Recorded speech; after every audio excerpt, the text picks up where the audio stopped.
Hello বন্ধুরা, কুসুমের আজকের পর্বে অর্থাৎ 6 তারিখের পর্বে চলতেছে এক আশ্চর্যজনক ঘটনা।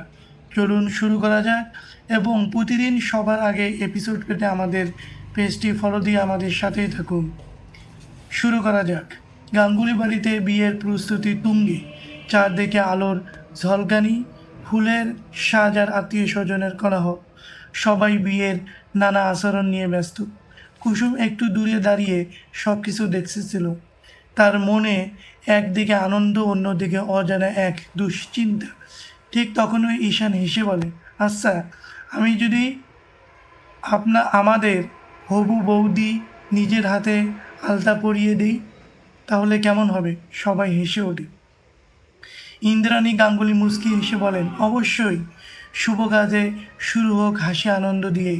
যাও, আলতা পরিয়ে দাও। ঈশান আলতার থালা হাতে নিয়ে এগিয়ে আসে। কুসুম লজ্জায় মাথা নিচু করে দাঁড়িয়ে থাকে। ঈশান খুব যত্ন করে আলতা পরাতে শুরু করে। চারদিকে সবাই ছবি তুলছে, হাসছে। মীনাক্ষী কাকিও আনন্দে আনন্দে বলেন, আজকের দিনটা খুব শুভ। আজকে সব কিছুই যেন ভালোভাবেই সম্পূর্ণ হয়। কুসুমের মুখে অনেক দিন পর এক চিলিতে হাসি ফুটে ওঠে।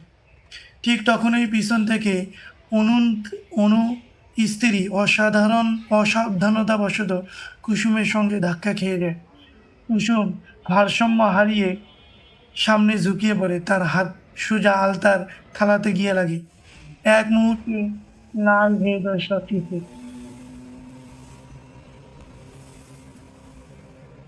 এক মুহূর্তে লাল হয়ে যায় সব কিছু।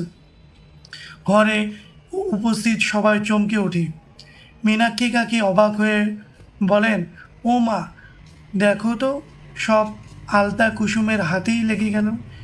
একজন প্রবীণ আত্মীয় বলেন, এমন ঘটনা নাকি খুব শুভ লক্ষণ। চারদিকে ফিসফাস শুরু হয়ে গেল। পুরনো বিশ্বাস। বাড়ির বয়োজ্যেষ্ঠরা বলতে থাকেন, লোকমুখে শোনা যায় এমনভাবে আলতা লেগে গেলে ভাগ্যের ইঙ্গিত থাকে। কেউ মুচকি হাসেন, কেউ আবার বিষয়টি কাকতালীয়ভাবে উড়িয়ে দেন। আয়ুষ্মান দূর থেকে সব কিছু নীরবে লক্ষ্য করছিল। কুসুম একটু লজ্জা পেয়ে বলে, এটা তো শুধু দুর্ঘটনা, সবাই এত কথা বলছেন কেন? কিন্তু তার মনেও অদ্ভুত এক অনুভূতি কাজ করতেছে। আয়ুষ্মান এগিয়ে এসে শান্তভাবে বলে, চিন্তা করো না, সবাই শুধু মজা করছে। ঠিক তখনই বাড়ির এক প্রবীণ সদস্য বলেন, কখনো কখনো জীবনের বড় পরিবর্তন খুব সাধারণ একটা ঘটনার মাধ্যমেই শুরু হয়। সবাই কিছুক্ষণ চুপ হয়ে যায়। ইন্দ্রাণী গাঙ্গুলিও কুসুমের দিকে গভীরভাবে তাকিয়ে থাকেন, যেন তিনি কিছু ভাবছেন। হঠাৎ বাড়ির এক এক কর্মচারী এসে একটি খাম দেয়। খামের উপরে শুধু লেখা, আয়ুষ্মানের জন্য জরুরি। চিঠিটি খুলতেই আয়ুষ্মানের মুখে অভিব্যক্তি বদলে যায়। কুসুম উদ্বিগ্ন হয়ে জিজ্ঞেস করে, কি হয়েছে?